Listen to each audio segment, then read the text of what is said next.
Henri Séverin Assembe, bonsoir. Bonsoir Rodrigue. Bienvenue. Je vous souhaite bienvenue. Je vous souhaite bienvenue sur le plateau. Le plaisir est partagé. Okay. Je voudrais quand même apporter un correctif. C'est l'administrateur directeur de l'Institut des hautes études sur la gouvernance territoriale et la décentralisation.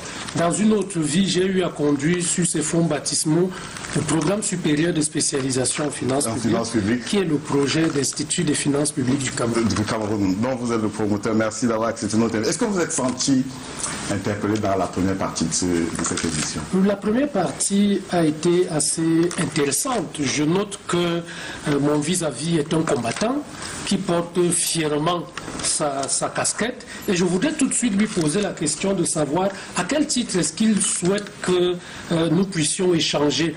Maire de Njombe Penja, président élu local, président d'un parti politique, parce que les deux choses vont structurer la nature de l'échange que nous aurons. Monsieur le maire. Je préfère qu'on discute sous la coupe de ma casquette de maire. Puisqu'on parle de décentralisation. Parce qu'on parle de décentralisation. Monsieur le maire, décentralisation, monsieur le maire, signifie que vous êtes dans une activité purement administrative, c'est-à-dire soumise aux lois de la République dans votre esprit républicain. Qu'est-ce qui fait votre succès en Njombe Penja? Vous avez été en prison, vous n'étiez plus maire, vous êtes revenu, vous êtes passé haut la main. C'est quand même impressionnant. Qu'est-ce qui fait votre succès? Ce qui fait mon succès, si vous appelez ça succès, c'est le fait que je suis très proche de mes administrés. Même lorsque je n'étais plus aux affaires, je suis très proche de mes populations. Je me sens quelquefois très à l'aise de marcher à pied toujours. Moi, je suis presque toujours à pied à Njombe Penja. J'entre dans presque toutes les cuisines. Je m'assois avec les mamans. On partage. Parfois, j'ouvre même leur marmite. Vous comprenez que ce type de proximité peut amener les gens à dire mais pourquoi devons-nous aller chercher loin un maire alors que nous avons notre enfant qui est avec nous au quotidien. Donc moi j'ai compris qu'en politique, aussitôt que vous vous positionnez comme une élite,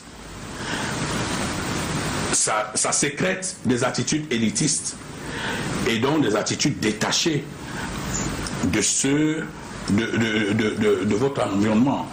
Et moi, l'ayant donc compris depuis des décennies, j'ai dit ok, moi je vais vivre avec la population, je serai avec la population. Lorsque ceci est dit, vous parlez avec beaucoup de passion de la commune de Njombe Penja, ça signifie que vous la connaissez. Quel est son poids économique? Parlez-nous en termes de chiffres. Quel est son poids économique? S'il vous plaît, si la commune de Penja avait évolué sans entrave, la commune de Penja, je vous prends... Qu'est-ce qu'elle vaut, la commune de Njombe Penja? S'il vous plaît, je n'ai pas encore fini. Passons, vous pensez aux téléspectateurs. Il faut penser aux téléspectateurs. La commune de Njombe Penja est le plus grand scandale, l'un des plus grands scandales dans ce pays, un peu comme le scandale de l'Est. Scandale géologique. Géologie. D'abord avec un sol extrêmement riche. Monsieur le maire, je voudrais des chiffres. Nous sommes dans un exercice de commettre une étude, s'il vous plaît. Quoi le poids économique de la commune de Njombe Penja? C'est plus le poids. Si nous ne pouvons pas avoir une réponse, non, permettez-moi de répondre. Je viens de commettre, par appel d'offres, une étude dont j'ai reçu déjà le rendu. Les carrières à elles seules apporteraient à la commune de Penja annuellement 48 milliards de francs CFA. Les carrières à elles seules. Je ne parle pas des contributions de la bananeraie. Je ne parle pas des contributions agricoles, donc je ne parle pas des revenus, parce que, vous savez, Njombe Penja, c'est un des grands bassins agricoles dans ce pays, qui supporte pratiquement toutes les populations de Douala. Njombe Penja, c'est de la banane. C'est le seul poivre labellisé du monde. C'est l'ananas. C'est tout ce que vous avez comme vivre sur le marché, pratiquement, le macabo, le manioc. En Djombe Pendia, lorsque vous avez mis un plantain, même sur le caillou, il pousse. Monsieur le maire, Je n'ai pas fini. Je vous dis que j'ai fait une seule évaluation pour l'instant. Et c'est un travail rendu, c'est un travail commandé par la commune. 48 milliards de francs de recettes annuelles, seulement sur les carrières. Je note que le maire de la commune de Djombe Pendia ne connaît pas le poids économique de sa commune. Passons pour cette année. J'ai peur que vous ayez eu les mauvaises informations sur la commune de Djombe Pendia. Combien d'emplois? C'est moi qui dois vous dire ce que pèse Djombe Pendia. Vous faites partie des promoteurs de l'emploi dans la commune de Djombe Pendia. Ouais. La commune de Djombe Pendia pourra créer combien d'emplois au terme de l'exercice 2020? Au minimum. Pour votre quinquennat, vous voulez créer combien et Au comment? quinquennat, au minimum 1200. Et comment? Et comment? Oui. Ok. Peut-être que j'aurais pas voulu parler comme quelqu'un qui est en pleine campagne électorale. Vous comprenez? Mais voici. Mais il y a des régionales. Non, s'il vous plaît. Non, il est sur un terrain où je me sens à l'aise. Je voudrais vous dire, le premier projet, la commune est en train de viabiliser 300 hectares de terre pour créer ce qu'on appelle la prairie d'été. La prairie d'été en Djombe Pendia. Ça veut dire que c'est des jeunes pris dans tous les quartiers, les jeunes chômeurs, que la commune est en train d'organiser sous forme de GIC.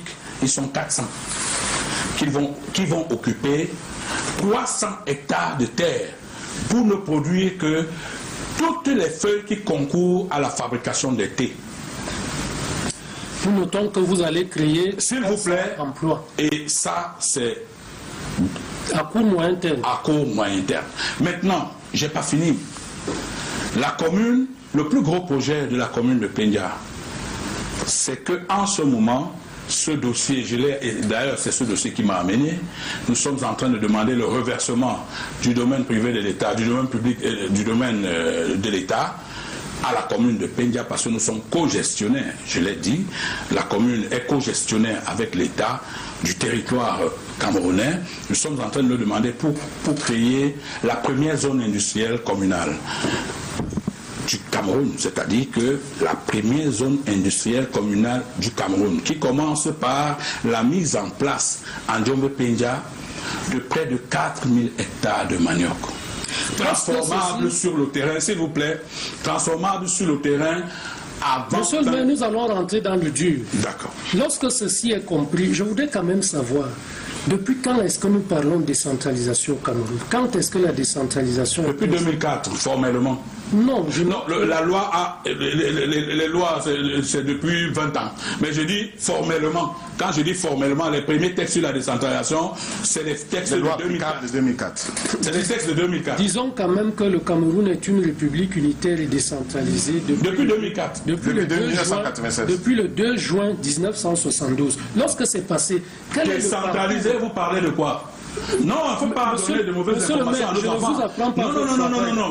Je ne vous apprends pas votre travail. Non, s'il vous plaît. Quel est le parcours d'une délégation? Qu'est-ce qui fait une délégation? La constitution du Cameroun vient de changer. Et voici l'extrait de la constitution du Cameroun, cher monsieur. Vous ne pouvez pas dire des choses comme ça. Nous avons des enfants qui vont à l'école. C'est la raison pour laquelle on... Non, nous avons des enfants qui vont à l'école. Qu'est-ce qui fait une délégation? Non, s'il vous plaît, vraiment. Corrigez ça, parce que moi je ne veux pas que les enfants aillent à l'école échouer leurs examens. Corrigez ça et rapidement, Rodrigue.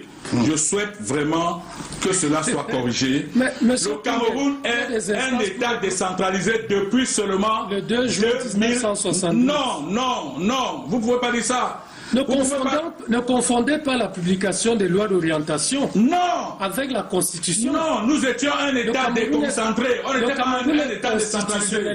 Nous étions un État constitutionnellement décentralisé. Nous étions 2 juin. Non, nous étions pour le Rikingue. Écoutez, pour le Rikingue, s'il vous plaît. Non, s'il vous plaît. Ne le dites pas. Henri Séverin Assemblée. Moi, je suis choqué. Pour le Rikingue.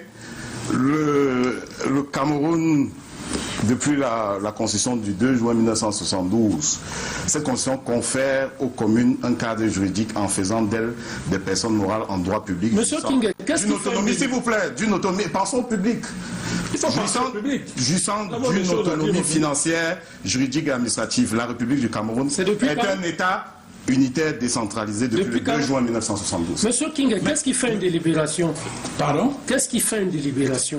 Qu'est-ce Vous avez une délibération municipale. Oui. Vous avez dit, sur la base des délibérations, vous avez procédé à un ensemble d'activités délictueuses, délictuelles. Pourquoi vous appelez ça délictuel? Pourquoi vous dites délictuel? Qui l'a dit? C'est moi qui l'ai dit? J'y reviendrai. Répondez à ma Pourquoi question. vous parlez de délictuel? Est-ce que vous pouvez répondre à ma question? Non, Qu'est-ce qui quelle fait est une votre délibération? question? Mais enlevez le mot délictuel. Une pour que je vous délibération, un projet... On peut se priver des épithètes. Un projet ne devient délibération que lorsqu'il est approuvé par l'autorité de tutelle, C'est faux. c'est-à-dire le préfet. C'est faux. Vous savez pourquoi c'est faux? Façon. Non, Quel vous savez, est le vraiment, je ne sais pas. Non, mais Henri, c'est pas c'est pédagogique ce que s'il vous vous plaît. faites. Ce Expliquez. que vous faites n'est Non, pas pédagogique. je comprends Expliquez. simplement Monsieur, le maire de la commune de Ndjombe-Penja ne connaît pas le cadre. Non, vous Non, ne il pouvez suffit pas, pas c'est pas ça votre de rôle. proclamer. Il suffit pas de Je proclamer. suis choqué. Une délibération, un projet de délibération Oui. adopté par le conseil municipal Oui. n'entre en vigueur qu'après son approbation par l'autorité. Mais vous dites tout ce que vous dites est faux. Voilà. Permettez-moi maintenant de répondre et de vous dire pourquoi c'est faux. Et référez-vous à la loi. S'il vous plaît, permettez-moi de vous dire pourquoi c'est faux. Lisez l'article 76 Qu'est-ce qu'il dit? de la loi. Si vous le Mais connaissez, disons, je peux vous lire pour le vous. Voici, commençons par l'article 74.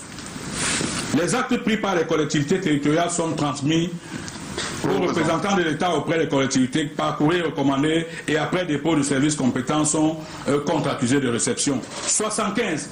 Les décisions individuelles réglementaires prises par l'exécutif sont applicables de plein droit et autres. Toutes les délibérations, toutes les décisions, comment vous appelez, individuelles, sont de plein droit appliquées. Mais maintenant, que dit la loi? Article 76. Oui. Voici les seuls points sur lesquels le préfet intervient sur une délibération. Voici ça.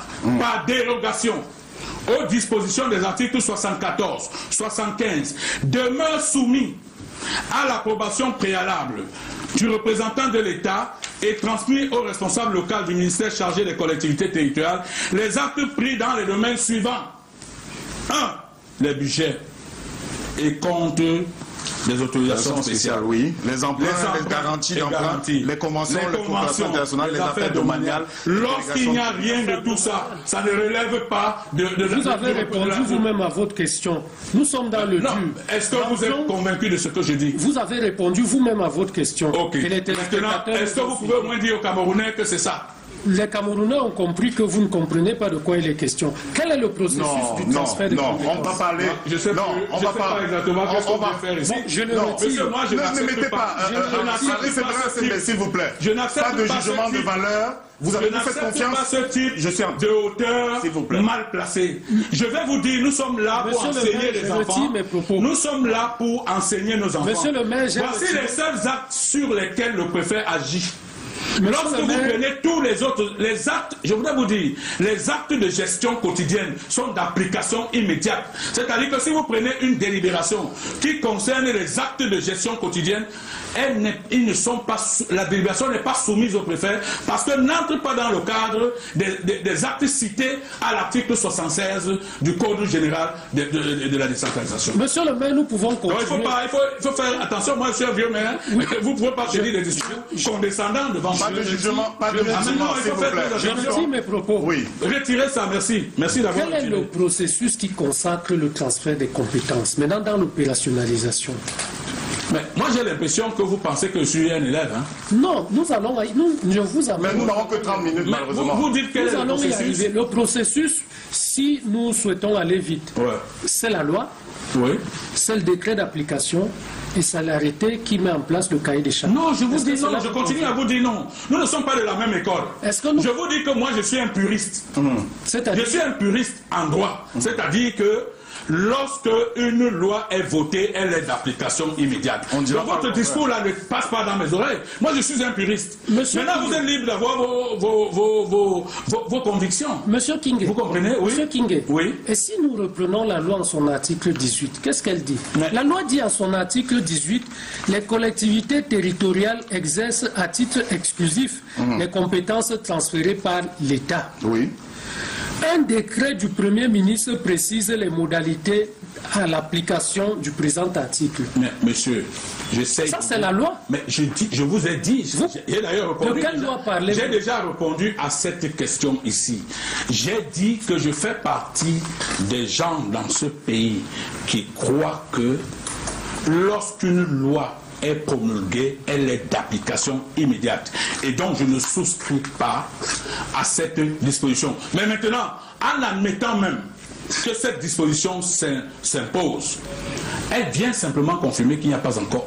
Alors, je voudrais, Henri Séverin Assemblée. Oui, ça veut dire que le maire n'a encore aucune compétence. Il faut qu'on comprenne. Mais maintenant... Qu'on comprenne. Alors, est-ce que, puisque Paul-Éric King évoque les questions d'école, est-ce que vous êtes de l'école qui pense que tant qu'il n'y a pas de texte d'application, on n'applique pas la loi? Moi, je suis républicain. Oui. Et dans le cadre de la République du Cameroun, oui, si nous parlons de décentralisation, c'est le cadre normatif qui accourt, oui, qui fait de nous des citoyens de cette République et qui encadre les activités que nous sommes susceptibles de mener. En son article 18, le Code général des collectivités territoriales décentralisées dit clairement que les collectivités territoriales exercent à titre exclusif les compétences qui leur sont transférées par l'État.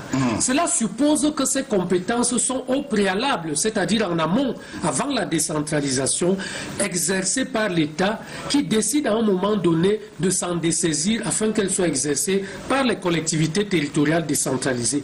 Afin que cet exercice soit équilibré, bien perçu et défini dans son détail, cela nécessite un décret du Premier ministre et plus loin l'arrêté portant cahier de charges initié par le ministre initiateur de la compétence à transférer. Parce qu'à la réalité... Je reviens à ma question. Oui. Est-ce qu'en attendant le décret d'application, on n'applique pas la loi?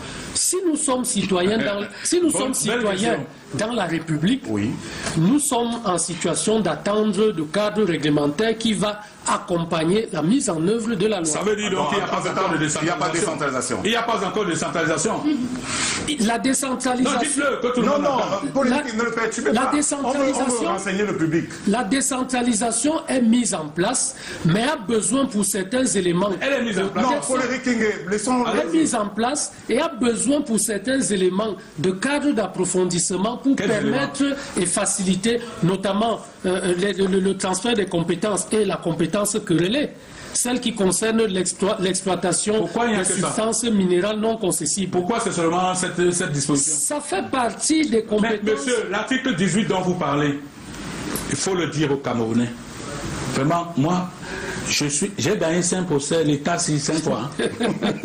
Je suis un puriste. Vous êtes un combattant. Je suis un puriste. Je dis gagner sur le plan du droit, dans ses propres juridictions.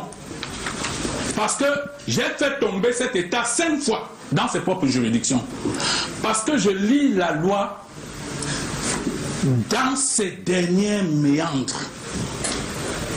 Vous comprenez? L'article 18, alinéa 2 auquel vous faites allusion. Alinéa 3. Alinéa 3, auquel vous faites allusion. S'il est admis tel que vous le présentez, ça veut dire que toutes les compétences doivent attendre le texte d'application. Parce que, je vais vous dire pourquoi. Parce que on ne saurait comprendre que de toutes les compétences, qu'on ne soit venu tirer que la compétence sur la carrière. Bon, maintenant, je vais vous dire en tant que maire, quand le Mindevel nous écrit, il dit, messieurs les maires, au regard des compétences qui sont les vôtres, vous devez construire les barrières pour les écoles primaires. Il nous écrit comme ça, pourquoi? Puisque les compétences ne sont pas encore transférées, tout ça attend les textes d'application. Pourquoi il nous écrit comme ça? Ça veut, c'est deux choses ou l'une. Soit lui-même ne comprend pas ce qu'on appelle la décentralisation et il est donc le ministre de la centralisation. Soit il doit se remettre à l'école de la décentralisation pour comprendre le ministère qu'il porte. Parce que vous ne pouvez pas écrire au maire. Alors qu'il y a un ministre de l'éducation de base. Mais vous rappelez au maire. Ça, c'est des messages portés qu'il nous envoie là. Je parle là de ce que nous recevons chaque jour de lui. en vertu des compétences qui vous sont transférées et au regard de l'insécurité qui règne dans le pays, et par rapport à Covid, je vous demande d'encercler les écoles primaires de barrières, de clôture. Il nous parle d'abord de compétences. Il nous dit d'entrer maintenant dans les compétences du ministre de l'éducation de base. Il s'appuie sur quoi? C'est quand ça concerne la carrière qu'il prend son bic. Alors qu'on vend le sable à Sarah et à Obala, là-bas il ne voit pas ça. Andjobé Penga, il dit que le maire doit s'asseoir et attendre comment vous appelez ça, que la compétence soit transférée. Ne prenez pas Paul Biya pour un fou. Vraiment, pour une fois, honorez le papa là, et permettez-lui de sortir, permettez-lui de bien sortir. Pour le Rikingue, qui a nommé le ministre de la décentralisation? Non, je dis que mais il est possible. Nous sommes des chefs d'entreprise. Moi, je suis un chef d'entreprise avant d'être maire. Il est possible qu'à un moment donné, tu aies un employé ou deux employés qui ne comprennent pas grand-chose à la philosophie de ton entreprise et tu n'es même pas au courant. Parce que tu sais, le système est fait au Cameroun tel que on masque même les insuffisances. On masque les insuffisances, c'est presque des incompétents qui dirigent. Mais ce n'est pas les ministres qui ont pris la loi de 2004 qui n'a jamais été appliquée, qui n'a jamais été globalement... Monsieur Biya défini... Non, s'il vous plaît. Non, s'il vous plaît, vous allez écouter ma question. La loi spécifique ou applicable aux collectivités décentralisées a été promulguée en 2004. Oui. On n'a pas attendu le ministre de la décentralisation pour sa mise en œuvre. Jusqu'en 2020, ce n'était pas le ministre, c'était le président de la République. Non, vous savez qu'il y a eu une loi spéciale qui a été prise après un dialogue national. Et le spécial, non, s'il vous plaît. Le spécial emporte sur le général. Et le spécial emporte sur le général. Maintenant, je dis que à partir du moment où la volonté de celui qui dirige ce pays est de donner aux Camerounais la décentralisation, les gens qui l'accompagnent doivent l'aider à implémenter sa volonté. Parce que je suis choqué qu'un homme de 87 ans soit plus habile qu'un ministre des Mines qui n'a pas encore 50 ans ou 60 ans. Moi je suis choqué. Parce que je vais vous dire, vous savez au moins. Je le dis parce que. Vous savez au moins, s'il vous plaît. S'il vous plaît, allez-y. Vous savez au moins, et c'est connu de notoriété, le système de Yaoundé est jacobin. Ce n'est pas un ministre qui fait le système. Oui. Le système est centralisé. Le système centraliste. Le système. Est-ce que c'est nouveau, ça, Henri Séverin Assembe? Est-ce que c'est nouveau pour vous également? Vous dites qu'il est centralisé aussi? Est-ce que le système de Yaoundé n'est pas jacobin? Il est centralisé aussi? L'organisation de l'État est fondée sur une culture jacobine qui est en train de subir une transformation profonde, d'où le concept de la décentralisation qui accompagne d'autres programmes tels que la gestion axée sur les résultats, la professionnalisation, qui refont confiance aux citoyens, lui permettent d'exprimer, de mobiliser ses capacités productives afin que nous puissions arriver... Quand on nomme un ministre, un an après, il n'a pas encore préparé un arrêté. Il fait quoi dans un tel gouvernement? Il doit démissionner. On avance. Je suis président de la République. Ce monsieur, je prends un décret pour l'enlever immédiatement. Monsieur le maire, vous comprenez? Monsieur le maire, vous comprenez? Les maires, écoutez, nous devions être les bénéficiaires de cette loi. Vous avez peur d'accuser le président de la République? Non, je n'ai pas peur de l'accuser. Il a fait ce qu'il a fait. C'est pas à lui de préparer. Non, c'est pas à lui de préparer les arrêtés. Nous avons dit aux téléspectateurs il a des collaborateurs. Ah, d'accord. S'il prend des collaborateurs qui sont paresseux, ça n'engage que ses collaborateurs. Et il mérite d'être sanctionné. Qu'est-ce qui explique qu'un an après, vous savez que au moment où on prend cette loi, il y a deux camps. Un camp des fédéralistes, un camp pour la décentralisation. Monsieur Biya estime que pour son pays, en tout cas pendant qu'il est là, c'est la décentralisation qu'il faut. Je me situe d'abord comme un Bantou, je vois son âge, je dis il faut respecter cet homme.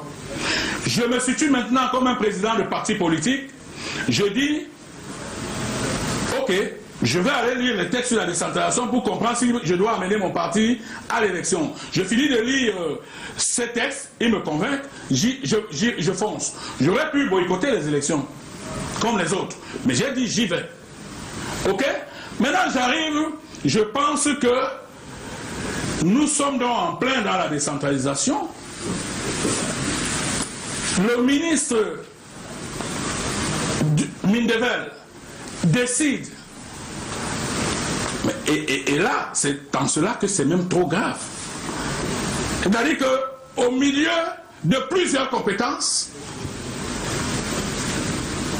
il fait un choix. Il tire au sort les carrières. Alors que l'article 18, s'il vous plaît, alors que l'article 18, en son alinéa 3, dit que un décret d'application sera pris par le Premier ministre. Cet article, en le disant, met entre parenthèses toutes les compétences, c'est-à-dire celles sur la santé, celles sur l'école, celles sur la jeunesse, celles sur tout et celles sur tout. Mais seulement, ce qui intéresse mon ministre, c'est là où il y a des milliards. La carrière génère des milliards. Et moi, je dis que ça me pose un problème sérieux.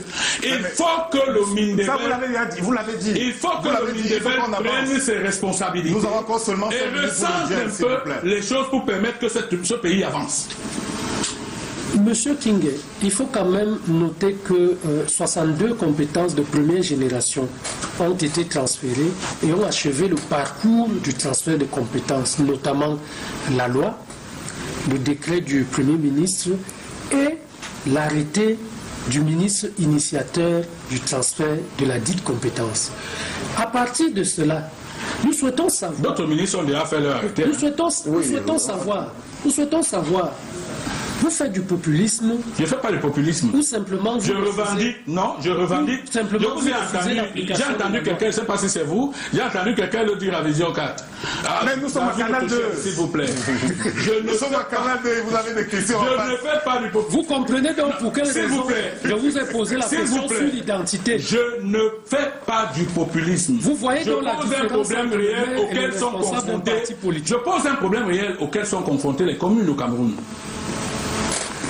Je vous dis que, conformément à l'article 390 du Code général sur la décentralisation, les carrières font partie des ressources des communes. On l'a dit. En attendant même les dotations. On l'a dit. Chaque commune se serait fait ses propres moyens. Mais regardez un État qui doit gérer le Covid, qui doit gérer ci, qui doit gérer ça, et se trouve encore dans l'obligation d'aider les communes. Vous n'avez simplement qu'à libérer les communes et leur dire allez exploiter vos biens et faites-vous de l'argent, ne comptez plus sur l'État. Monsieur le maire, je vous assure, vous le faites, ma commune a 48 milliards chaque année.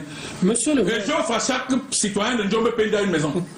Monsieur le maire, là vous embarrassez la loi, jusqu'où comptez-vous aller? 48 milliards, ça donne une maison à chaque citoyen de Ndjombe Pendia. Ils sont combien? J'ai 101 000 habitants. Vous embarrassez... 48 milliards par an fois 5 ans. J'offre une maison de 6 millions à chaque Camerounais de Ndjombe Pendia. Dès lors que vous vous mettez en marge de la batterie normative qui gouverne la région... Je ne me mets pas en marge de la batterie normative. Comptez-vous aller? Je fais partie de ceux qui sont venus défendre les plus faibles. J'ai l'impression que vous croyez que c'est une affaire de Ndjombe Pendia seulement.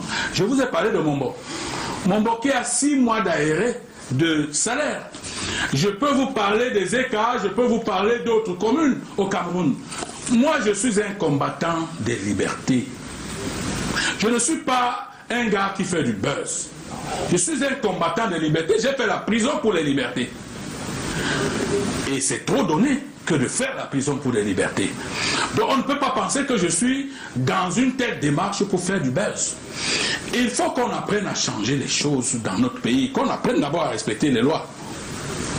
Vous faites des lois que vous-même vous ne respectez pas. Dites-moi un peu, est-ce que l'article auquel vous faites référence là a donné des délais au ministre? Il ne donne pas de délais au ministre, n'est-ce pas? Parce qu'on peut faire attendre les gens comme ça pendant 6 ans, pendant 40 ans, pendant 70 ans. Mais pourquoi les gens du RDPC, les ministres Paul Bianom, pourquoi ne peuvent-ils pas l'honorer lui, en disant que papa est en train de partir? Pour eux, c'est leur papa, puisque c'est lui qui les nomme là. Donnons-lui le plus beau cadeau de sa vie, de telle sorte que quand il sort, il sait qu'il a laissé un État décentralisé réel. Pourquoi on ne lui rend pas ce service? Monsieur le maire, là vous avez engagé... Pourquoi on ne lui... Non, là maintenant je parle comme un... Non, mais le débat c'est avec lui, ce n'est pas avec eux. Monsieur le maire, là vous avez engagé une épreuve de force. Non, il n'y a pas d'épreuve de force. Je ne suis pas dans l'épreuve de force. Mais je viendrai chaque jour. Mais vous avez fait recours à la justice. Vous avez posé des scellés. S'il vous plaît. S'il vous plaît. Je n'ai pas fini. Parce que moi j'ai peur que cette émission finisse sans que je dise ce que j'ai à dire. Hein. Ah. Jusque-là, vous avez... On est vers 120 minutes. La question que je vous Je posais suis en de train, savoir... s'il vous plaît, j'ai saisi la justice. D'abord, pour des questions, pour que la justice nous dise si, la note du ministre, le message porté du ministre peut faire bouger la loi. J'ai saisi le juge administratif pour qu'il réponde à cette question.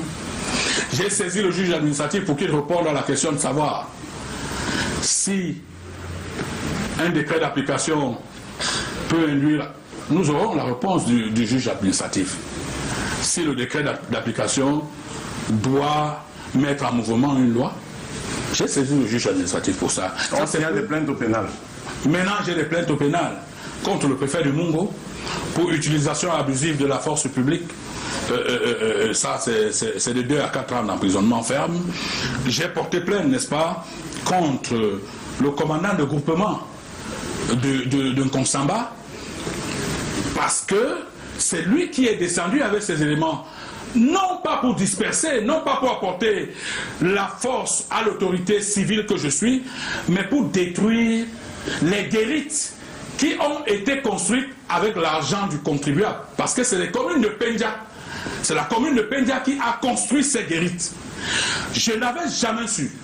Et ça, je l'ai vu nulle part, sauf de l'autre côté là. J'avais jamais vu où un homme en tenue peut se substituer en Superman et détruire les biens publics. Parce que ce que beaucoup de gens ne savent pas, c'est qu'ils pensent que la commune c'est une affaire privée. La commune c'est un bien public. C'est une institution publique. Dans le cas où le tribunal administratif, le juge administratif ne vous suit pas pour ce qui concerne la réaction de la centralisation. Mais attends, je m'aligne. Il y a des voies de recours. Non, il y a des voies de recours jusqu'à ce qu'on arrive à la voie de recours. Jusqu'à la chambre administrative. Mais je vous dis... la chambre administrative... Je m'alignerai donc en ce moment... Il n'y aura pas de rébellion, on espère. Non, mais de toute façon, ce que je sais, c'est qu'à un moment donné, et ça, je prends tout le Cameroun à témoin, je ferai descendre les 20 000 populations, au moins 20 000 personnes dans mes carrières pour les sécuriser. Personne ne prendra... Mais vous avez saisi la justice, vous avez saisi la justice pour le Rikingé. Vous saisissez la justice alors que vous n'avez pas foi en elle. Pardon? La question d'Henri Sévérin, c'est celle de savoir, est-ce qu'après le tribunal après la requête à la Cour suprême, éventuellement... J'amènerai mon peuple maintenant à se substituer, à finir. La justice, lorsqu'elle aura terminé... C'est dans la justice sans avoir confiance en elle? Non, je lui fais confiance. Mais vous allez donc vous plier à ces décisions? Pour l'instant, vous n'allez pas recourir au peuple? Non, écoutez, cher monsieur... C'est de la rébellion. Cher monsieur, je voudrais vous dire... Oui. Je voudrais vous dire... Oui. En Afrique du Sud, l'apartheid, c'était aussi des lois. Hein. Oui. Mais les gens se sont levés. Non, mais briguez la magistrature suprême et changez les lois. Non, mais je dis qu'en Afrique du Sud, l'apartheid était aussi des lois. Ayez la majorité. Auxquelles on pouvait se soumettre. Mais les gens là-bas ont dit, nous ne nous soumettons pas. Parce que si c'est une loi qui ne vise qu'à affaiblir les plus pauvres, je dis qu'il faut que ça s'arrête. Le Mungo a déjà beaucoup donné, le Cameroun a beaucoup donné, Ezeka a beaucoup donné, l'Est a beaucoup donné, il faut que ça s'arrête. Mais ayez la majorité à l'Assemblée nationale et modifiez les lois.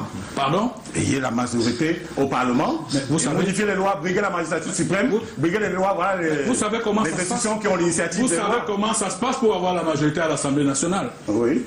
Vous le savez. Comment vous avez fait pour être maire? Ah non, mais attention. Ce sont les mêmes méthodes. Non, mais écoutez, vous savez, le système maintient les hommes politiques dans la paupérisation, dans la pauvreté. Non. Du coup, non, s'il vous plaît. C'est le même système électoral qui vous a permis d'être maire. Non, s'il vous plaît. Moi, si j'avais les moyens suffisants, j'aurais investi au moins dans 200, 300 communes au Cameroun, sur les 376. Mais quelle est la stratégie du système? C'est de maintenir toutes les populations du Cameroun dans la pauvreté, au point aussi quelques-uns sont illuminés et veulent lever la tête, qui n'est que de petits subsides pour mettre en branle leurs ambitions. Vous comprenez? Voilà le vrai problème au Cameroun. C'est-à-dire que pour que vous renversiez la majorité du Parlement, là, il faut investir les gens dans toutes les unités de ce pays. Et vous savez que sur le plan financier, c'est presque impossible. Les gars utilisent les moyens de l'État pour préparer leur obésité au sein du Parlement. Ils utilisent les moyens de l'État, vous n'avez qu'à voir... C'est pas là le débat, c'est pas là le débat. Mais on sort du duel. Monsieur le maire, je constate que j'ai échangé pendant les 30 minutes qui nous étaient... Et un peu plus. Pendant les 30 minutes qui nous étaient réservées au président d'un parti politique et non avec monsieur le maire. C'est les deux à la fois. Pourquoi vous voulez que l'un laisse l'autre? C'est les deux à la fois. Vous m'avez amené tantôt dans des questions politiques, tantôt dans des questions de maire. Je vous ai suivi. Hein. Moi, je n'ai fait que suivre vos... Est-ce que le parti politique n'a pas pris le dessus sur le maire? Non. C'est un maire qui est en train de parler. Maintenant, je voudrais vous dire que... Nous n'avons plus de temps. Le Mindevel m'a posé la question de savoir. Moi, je l'ai rencontré après son message écrit. J'ai dit au Mindevel, monsieur le Mindevel, est-ce que vous qui êtes ministre de la décentralisation, vous savez même que le territoire camerounais s'y est partagé entre le maire et l'État? Les maires. Oui, les maires. Les 360 maires. Les 360 maires et l'État.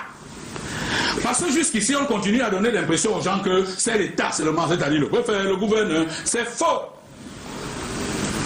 Le territoire camerounais, suivant la loi portant urbanisme au Cameroun, article 2, est une propriété, est gérée, co-gérée par l'État et les collectivités territoriales décentralisées. Le législateur, s'il voulait dire, celui qui a la primauté, c'est l'État, il l'aurait dit. Or, il y a un principe général qui dit, qui veut que l'ordonnancement, quand le législateur... Non, il n'y a pas d'ordonnancement. Il y a l'ordonnancement, l'État et les collectivités locales. Non, non, il n'y a pas... Le et ici est inclusif. La primauté de l'État. Non, c'est terminé. C'est justement ça que la décentralisation est venue diluer. La primauté de l'État est consacrée par le Code général. Non, s'il vous plaît, la primauté de l'État, il n'y a pas de primauté de l'État pour cette loi. C'est la raison pour laquelle... Non, les communes ne sont pas les États dans les États. S'il vous plaît, permettez-moi, non. Ne mettez pas les Camerounais en déroute. Non, mais ce sont pas la loi dont je parle porte urbanisme au Cameroun. Ce n'est pas la loi sur les collectivités territoriales. Vous comprenez? Donc, elle n'attend pas le texte d'application. Et la Constitution dit que... Vous comprenez?